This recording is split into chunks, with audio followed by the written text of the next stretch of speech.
Shalom, Bapak Ibu Saudara yang terkasih dalam nama Tuhan Yesus. Bertemu lagi dengan EBS, Exegetical Bible Study. Video ini adalah video keempat atau seri keempat dari pembahasan kita tentang Tritunggal di dalam Elohim dalam Perjanjian Lama atau Tritunggal di dalam Allah dalam Perjanjian Lama.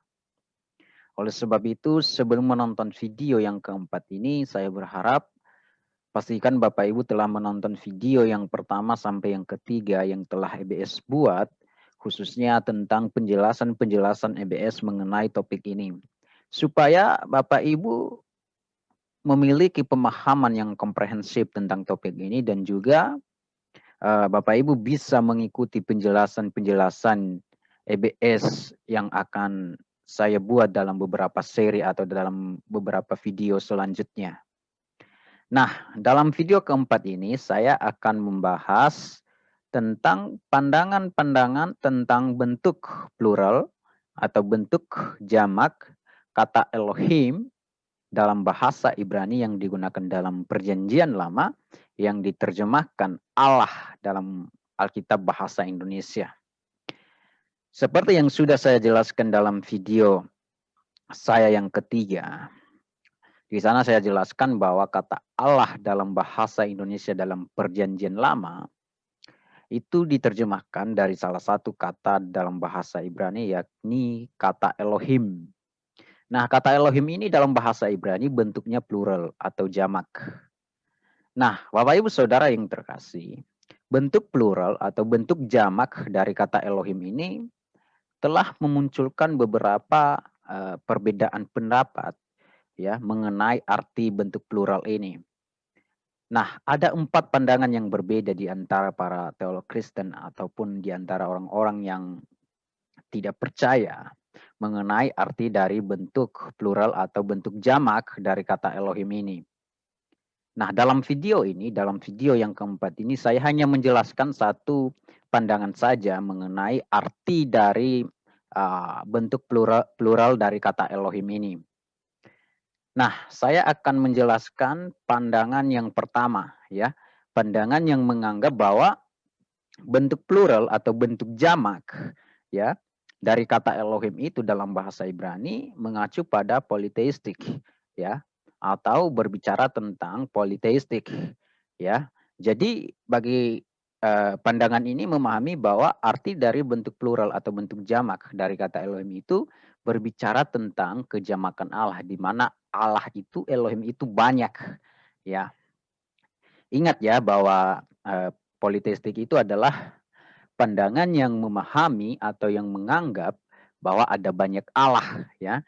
Istilah politeistik itu berasal dari 2 kata. Yang pertama dari kata poli artinya banyak, yang kedua dari kata teistik dari kata theos yang artinya Allah. Jadi istilah politeistik secara sederhana artinya banyak Allah, ya.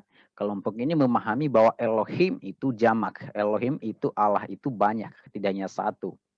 Nah, biasanya kalau kita membaca Perjanjian Lama, pandangan politeistik ini sering diekspresikan atau diungkapkan dengan berbagai istilah ya dalam Perjanjian Lama seperti Allah-Allah. Ya, istilah Allah-Allah ini menjelaskan ada banyak Allah ya bernuansa politeistik. Kemudian istilah ilah-ilah dan istilah dewa-dewa. Ya, jadi kalau kita ketemu ketiga istilah ini dalam Perjanjian Lama, ini sangat bernuansa politeistik. Nah, kelompok politeistik ya mencoba memahami atau mengartikan bentuk jamak atau plural dari kata Elohim itu seperti sebagai kejamakan Allah seperti yang sudah saya jelaskan tadi ya. Jadi mereka memahami bahwa arti dari bentuk jamak atau bentuk plural dari kata Elohim itu adalah berbicara tentang kejamakan Allah. Artinya itu menjelaskan tentang bahwa ada banyak Allah ya. Atau dalam istilah lain, Allah itu lebih dari satu, tidak hanya satu.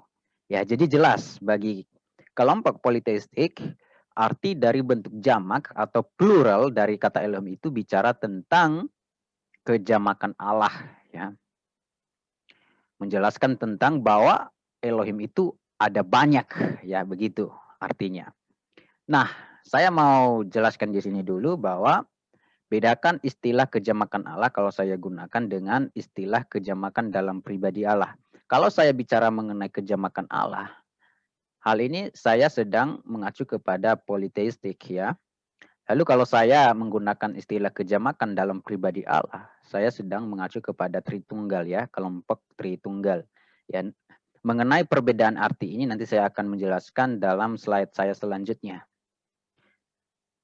Nah, kalau kita perhatikan baik-baik ya pandangan kelompok politeistik ini, ternyata bagi kelompok politeistik ini, istilah Elohim itu sendiri ya, istilah Allah itu sendiri, mereka memahami bukan nama pribadi, bukan sebuah nama, melainkan seperti sebuah gelar ya. Karena kenapa? Karena misalnya mereka memahami pribadi A, pribadi B, pribadi C, pribadi D, dan pribadi yang lainnya bisa disebut Elohim. Jadi karena pribadi A, pribadi B, pribadi C, dan pribadi D bisa disebut Elohim, maka bagi mereka istilah Elohim ini sendiri bukan sebuah nama pribadi, tapi seperti sebuah gelar bagi A, bagi pribadi B, bagi pribadi C, bagi pribadi D. Ya, seperti sebuah gelar atau seperti sebuah title ya. Nah, pertanyaannya sekarang adalah apa perbedaan kelompok politeistik dengan kelompok Tritunggal mengenai istilah Elohim ini, ya, mengenai kata Elohim ini? Nah, saya mau tekankan di sini bahwa sebenarnya perbedaan kedua kelompok ini, ya, tidak terletak pada makna atau arti, ya, tidak terletak pada arti kata Elohim ini. Kenapa? Karena saya sudah menjelaskan dalam video ketiga saya, ya, bahwa memang istilah Elohim ini adalah bukan sebuah nama, bukan nama pribadi, ya. Kata Elohim ini, istilah Elohim itu bukan nama pribadi, tapi itu adalah sebuah istilah ya untuk sebuah substansi, ya, untuk sebuah keberadaan, untuk sebuah eksistensi, untuk yang ilahi, ya, yang kita kenal sebagai Sang Pencipta. Makanya disebut dalam bahasa Inggris sebagai divine being, ya. Dan juga istilah Elohim ini bisa juga seperti sebuah gelar, ya, kalau dalam Perjanjian Lama. Maka jelas bahwa perbedaan politeistik dan Tritunggal tidak terletak pada makna kata Elohim ini, tapi terletak pada pribadi Elohim itu, ya. Kalau politeistik, ya, yang jamaknya adalah Elohim ini sendiri. Sedangkan kalau Tritunggal yang jamaknya adalah pribadi yang ada di dalam Elohim ini, ya. Makanya politeistik ini karena yang jamaknya adalah Elohim ini sendiri, makanya disebut sebagai kejamakan Allah, ya. Artinya Allah itu sendiri, Elohim itu sendiri ada banyak. Sedangkan kalau kelompok Tritunggal yang jamaknya adalah pribadi yang ada di dalam Elohim ini. Karena bagi kelompok Tritunggal, Elohim itu Echad, Esa. Tapi di dalam Elohim itu ada beberapa pribadi, makanya disebut jamak. Ya, memiliki pribadi yang jamak. Dan Alkitab mencatat bahwa pribadi yang ada di dalam Elohim, yang ada di dalam Allah itu ada 3, yakni Bapa, Anak, dan Roh Kudus. Nah, sekarang pertanyaannya begini. Apakah bentuk jamak atau bentuk plural dari kata Elohim itu mengacu pada kejamakan Allah seperti yang diungkapkan oleh kelompok politeistik? Ya, kita akan melihat argumentasi dari kelompok politeistik ini dan kita akan mencoba menjawab mereka, ya. Nah, biasanya mereka kelompok politeistik ini mereka mencoba menggunakan kata-kata Elohim, ya, istilah Elohim yang mengacu kepada Allah yang tidak benar dalam Perjanjian Lama, ya, untuk mendukung pandangan mereka. Nah, argumen pertama mereka adalah yakni penggunaan kata kerja, ya, penggunaan kata kerja dalam bentuk orang ketiga jamak atau orang ketiga plural terhadap Elohim. Ya, ingat ya, Elohim yang di sini adalah Elohim atau Allah yang tidak benar, ya. Bukan Allah yang benar, tidak mengacu kepada Allah yang benar, tapi mengacu kepada Allah yang tidak benar, ya. Seperti yang sudah saya jelaskan tadi bahwa kelompok teistik mencoba mengambil dalilnya dari penggunaan kata Elohim yang mengacu kepada Allah yang tidak benar. Misalnya dalam 2 Tawarik pasal 25 ayat 15 ya, yang berbunyi, maka bangkitlah murka Tuhan terhadap Amazia. Ia menyuruh seorang nabi kepadanya yang berkata, mengapa engkau mencari Allah, sesuatu bangsa yang tidak dapat melepaskan bangsanya sendiri dari tanganmu. Nah, ingat ya, perhatikan Bapak Ibu, kata Allah di sini ya, kata Allah di sini dalam konteks ini adalah diterjemahkan dari kata Elohim dalam bahasa Ibrani. Jamak juga sama seperti kata Elohim yang digunakan untuk Allah yang benar, Allah yang disembah oleh bangsa Israel. Tapi masalahnya kata Allah di sini mengacu kepada Allah sesuatu bangsa, Allah yang tidak benar, Elohim yang tidak benar, Elohim bangsa kafir, ya. Nah, perhatikan kata kerja di sini, kata kerja melepaskan, ya, yang berhubungan dengan Elohim ini, Allah yang tidak benar ini, diterjemahkan dari kata hitsilu, ya. Nah, bentuk kata kerja hitsilu ini menggunakan bentuk orang ketiga jamak.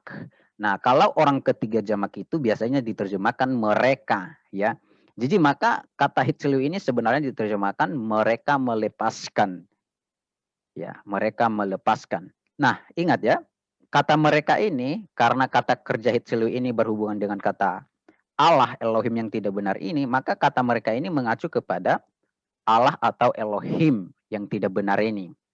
Nah, inilah salah satu argumentasi yang dipakai oleh kelompok politeistik, di mana mereka berkata karena kata kerja ya untuk Elohim ini, untuk Allah yang tidak benar ini menggunakan bentuk orang ketiga jamak yang diterjemahkan mereka, ya, maka jelas bagi mereka bahwa Allah atau Elohim, ya, bentuk plural dari Elohim, bentuk jamak dari Elohim itu menjelaskan bahwa Allah itu banyak, ya, itu mengacu kepada kejamakan Allah atau politeistik. Ya, ini pandangan kelompok politeistik ya. Nah, bagaimana tanggapan kita Bapak Ibu Saudara yang terkasih mengenai hal ini? Nah, pertanyaannya sekarang begini. Mengapa kata kerja untuk Elohim ya yang tidak benar itu menggunakan kata kerja bentuk orang ketiga jamak yang diterjemahkan mereka ya. Kata kerja melepaskan ini mengapa menggunakan bentuk orang ketiga jamak yang berhubungan dengan kata Elohim ini. Nah, ada dua argumentasi atau ada dua alasan mengapa hal ini terjadi ya dalam grammar bahasa Ibrani. Yang pertama, argumentasi historis atau alasan historis.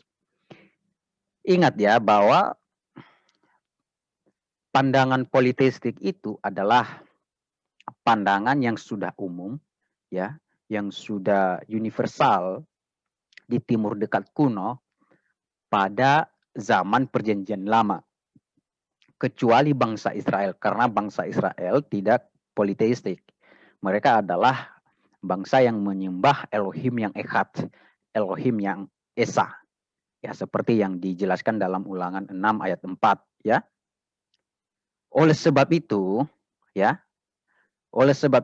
kalau Perjanjian Lama menuliskan kata Elohim, ya, di mana kata Elohim itu mengacu kepada Elohim yang tidak benar, Allah yang tidak benar, atau Allah bangsa kafir, maka Perjanjian Lama harus menggunakan kata kerja bentuk orang ketiga jamak, ya, untuk Elohim tersebut, ya.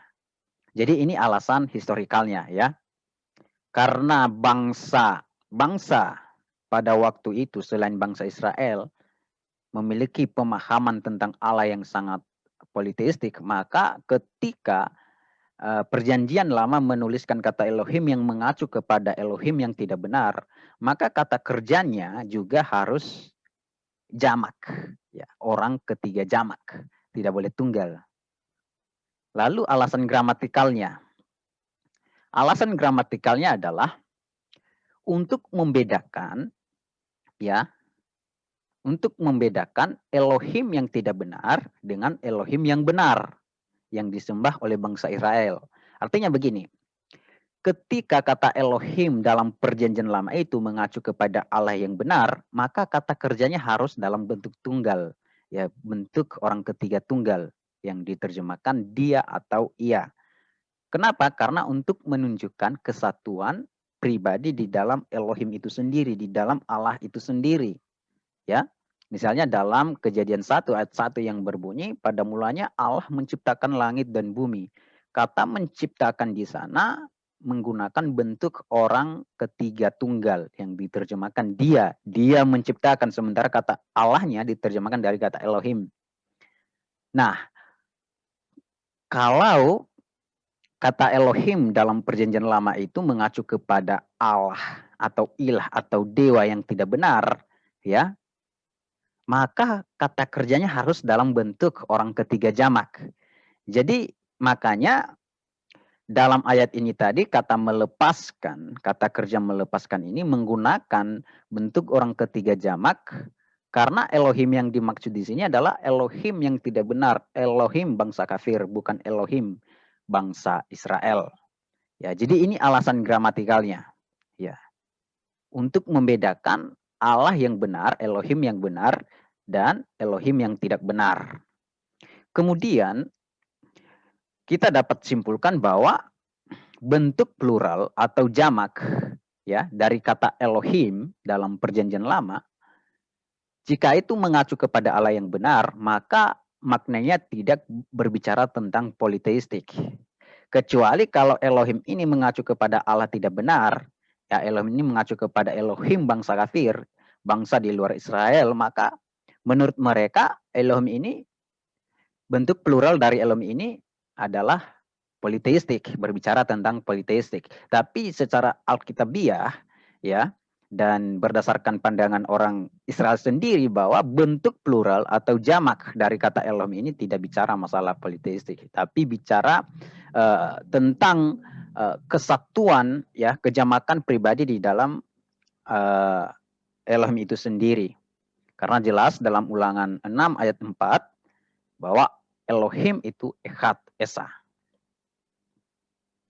Jadi Bapak Ibu Saudara yang terkasih, bentuk plural atau jamak dari kata Elohim diartikan sebagai kejamakan Allah yang mengacu kepada politeistik, itu adalah pandangan bangsa-bangsa yang tidak mengenal Elohim yang benar atau bangsa-bangsa di luar bangsa Israel. Sehingga kalau kata Elohim itu mengacu kepada Elohim yang tidak benar ini, kepada Elohim bangsa-bangsa di luar Israel, maka kata kerjanya harus dalam bentuk orang ketiga jamak untuk membedakan dirinya dengan Elohim yang benar. Ya, karena Elohim yang benar kata kerjanya harus dalam bentuk orang ketiga tunggal. Ya, jadi seperti itu. Nah, argumentasi kedua yang diusulkan oleh kelompok politeistik adalah mereka berkata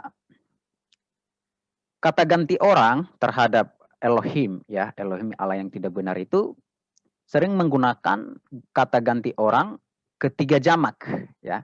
Kata ganti orang ketiga jamak itu kan mereka, kalau tunggal dia, ya. Misalnya dalam ayat yang sama, ya, dalam 2 Tawarik pasal 25 ayat 15 yang berbunyi, maka bangkitlah murka Tuhan terhadap Amazia. Ia menyuruh seorang nabi kepadanya yang berkata, mengapa engkau mencari Allah, sesuatu bangsa yang tidak dapat melepaskan bangsanya sendiri dari tanganmu. Perhatikan kata bangsanya di sini. LAI menerjemahkan bangsanya. Nah, sebenarnya kata bangsanya ini diterjemahkan dari kata amam, ya, dalam bahasa Ibrani-nya amam. Nah, kata amam ini menggunakan akhiran orang ketiga jamak. Nah, akhiran orang ketiga jamak itu biasanya diterjemahkan dalam bahasa Indonesia adalah mereka. Kalau akhiran orang ketiga tunggal itu nya. Nah, saya tidak tahu alasan LAI mengapa menerjemahkannya sebagai orang ketiga tunggal. Sebenarnya dalam gramatikal Ibraninya, bahasa Ibraninya itu menggunakan orang ketiga jamak yang harus diterjemahkan mereka. Maka kata amam ini sebenarnya, ya, kata amam ini ya sebenarnya harus diterjemahkan bangsa mereka. Nah, perhatikan mereka yang dimaksud di sini akhiran orang ketiga jamak ini, ya, mengacu kepada Elohim ini. kepada Allah ini, Allah yang tidak benar ini. Jadi kata mereka ini menunjukkan bahwa ada banyak Allah ya. Kalau memakai istilah mereka berarti ada banyak Allah, ada banyak Elohim yang dimaksud. Ya, menunjukkan kejamakan Allah atau politeistik. Jadi menurut kelompok politeistik, penggunaan kata ganti orang ketiga jamak ya terhadap kata Elohim ya di sini ya di bangsanya ini, di bangsa mereka ini seharusnya ya menegaskan bahwa makna bentuk plural atau jamak dari kata Elohim ya dari kata Elohim ini berbicara tentang kejamakan Allah atau berbicara tentang Allah yang banyak ya menjelaskan bahwa Allah itu banyak, Elohim itu banyak ya, Elohim itu politeistik ya. Nah, pertanyaan sekarang begini, bagaimana jawaban kita sebagai orang-orang yang percaya dengan Alkitab ya.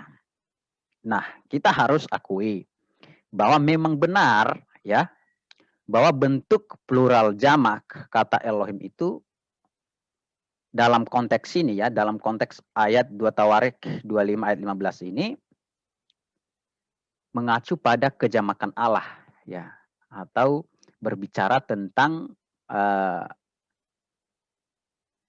Elohim yang banyak ya, mengacu kepada politeistik.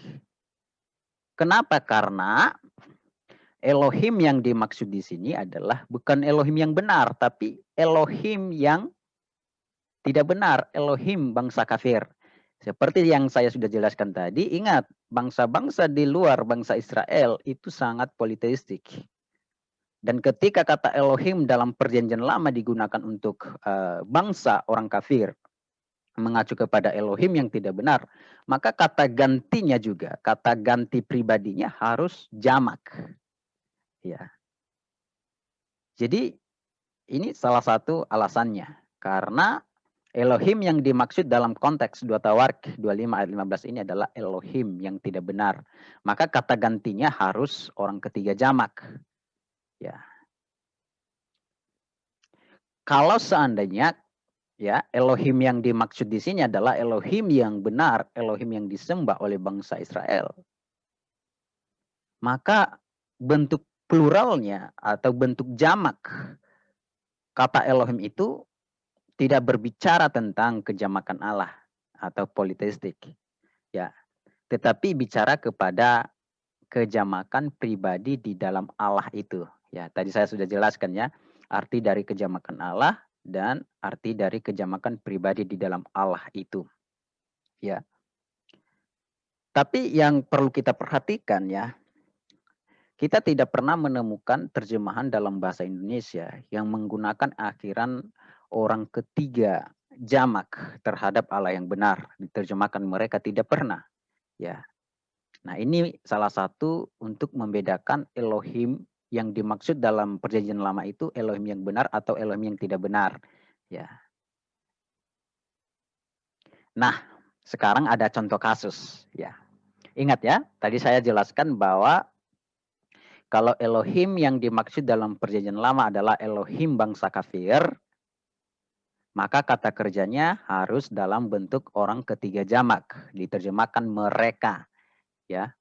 Tapi ada satu contoh kasus di sini di mana penggunaan kata kerja terhadap Elohim yang tidak benar itu menggunakan bentuk orang ketiga tunggal yang diterjemahkan dia. Misalnya dalam Hakim-Hakim pasal 16 ayat 23 berkata begini. Sesudah itu berkumpullah raja-raja kota orang Filistin untuk mengadakan perayaan korban sembelihan yang besar kepada Dagon, Allah mereka. Dan untuk bersukaria, kata mereka, telah diserahkan oleh Allah kita ke dalam tangan kita, Simson musuh kita. Ingat ya, kata Allah di sini ya, mengacu kepada Dagon. Artinya Dagon ini adalah Allah mereka, Allah bangsa orang Filistin ya. Nah, kata kerja diserahkan ini berhubungan dengan kata Allah ini ya. Kata Allah ini diterjemahkan dari Elohim ya. Sama dengan Elohim yang digunakan untuk Allah yang benar ya. Elohim jamak juga, bentuknya jamak ya. Nah, kata diserahkan ini diterjemahkan dari kata Nathan, ya. Bentuknya adalah orang ketiga tunggal. Nah, sekarang pertanyaannya begini, mengapa kata kerja diserahkan ini menggunakan bentuk tunggal? Padahal kata kerja ini berhubungan dengan Elohim yang tidak benar. Sementara saya tadi jelaskan bahwa kalau Elohim yang dimaksud adalah Elohim yang tidak benar, maka kata kerjanya harus bentuknya orang ketiga jamak. Lalu mengapa dalam teks ini menggunakan bentuk orang ketiga tunggal? Iya kan? Nah, jawabannya begini. Penggunaan kata kerja diserahkan dalam bentuk tunggal ya, orang ketiga tunggal dalam teks ini ya, yang mengacu kepada Allah Elohim yang tidak benar ya, Allah bangsa orang Filistin, dikarenakan, ini diperhatikan, dikarenakan karena pribadi Elohim, pribadi Allah ini, pribadi Allah Elohim bangsa Filistin ini, secara konteks telah disebutkan atau mengacu kepada satu pribadi yang pasti. Jadi konteks langsung menjelaskan siapa pribadi Elohim ini, yakni mengacu kepada Dagon. Ya. Jadi begini, kalau konteks secara langsung memastikan atau menjelaskan siapa pribadi Elohim yang dimaksud, ya, siapa pribadi Allah bangsa kafir itu yang dimaksud, seperti ini langsung dijelaskan sebagai Dagon, ya, mengacu kepada Dagon, maka kata kerjanya harus tunggal. Nah, seperti Hakim-Hakim 16 ayat 23 ini.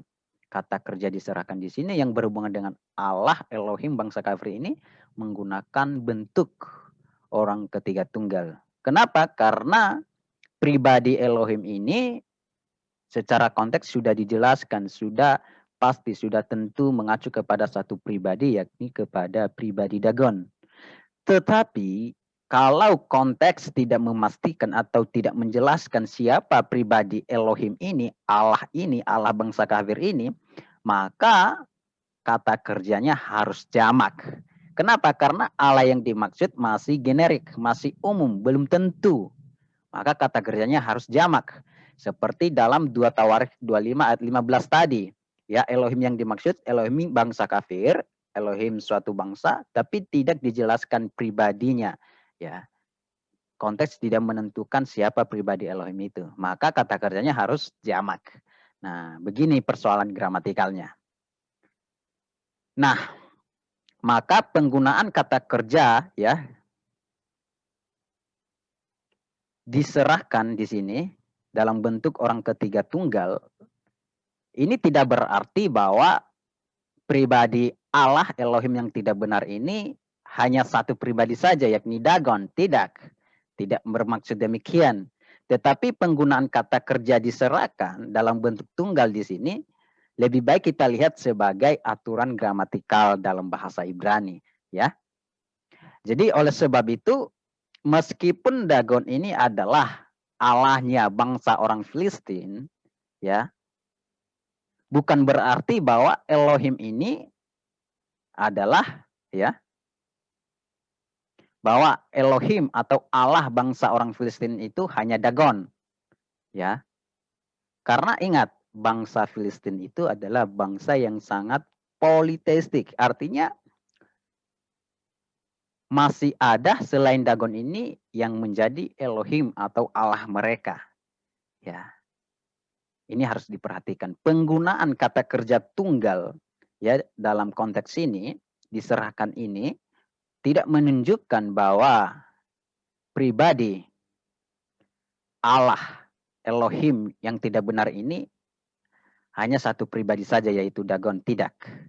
Ya. Tapi ini lebih baik dilihat dari sebagai fungsi gramatikal dalam bahasa Ibrani. Kenapa? Karena seperti yang sudah saya jelaskan tadi, saya ulang lagi, bahwa memang Dagon ini ya adalah Elohimnya bangsa Filistin. Ya. Tetapi bukan berarti Allah atau Elohim bangsa Filistin ini hanya Dagon ini saja. Ya, pasti mereka memiliki Elohim yang lain karena mereka adalah bangsa yang sangat politeistik.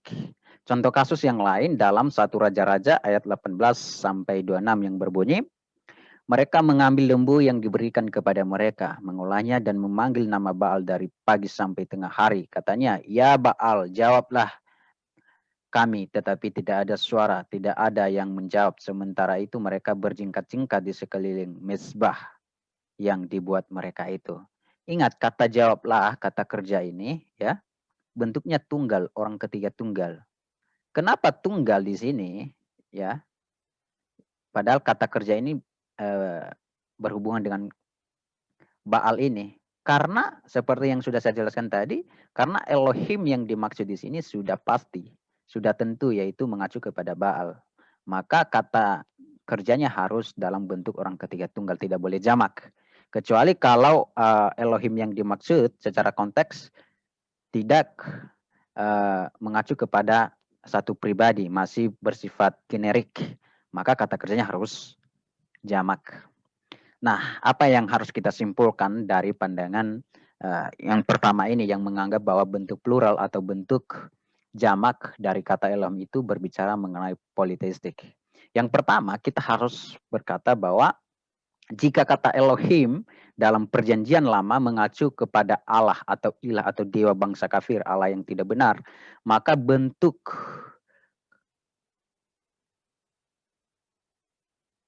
plural dari kata Elohim ini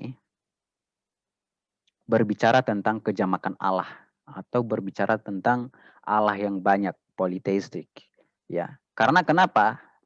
Seperti yang sudah saya jelaskan bahwa itu dilatar belakangi oleh pandangan mereka yang sangat politeistik, yang sangat umum pada waktu itu, pada zaman perjanjian lama pada waktu itu.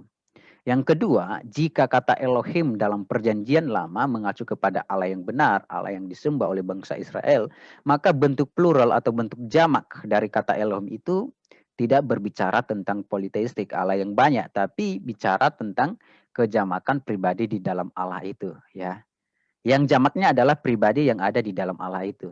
Ya, tadi saya jelaskan bahwa pribadi yang ada di dalam Allah itu ada 3, Bapa, Anak, dan Roh Kudus. Makanya disebut jamak. Ya, bukan Allahnya yang jamak, bukan Elohimnya yang jamak. Kalau politeistik, yang jamak adalah Elohimnya. Ya, ini perbedaannya. Jadi bentuk plural Elohim, ya, atau bentuk jamak dari kata Elohim untuk Allah yang benar dan untuk Allah yang tidak benar, pengertiannya berbeda dalam perjanjian lama, sangat berbeda. Ya.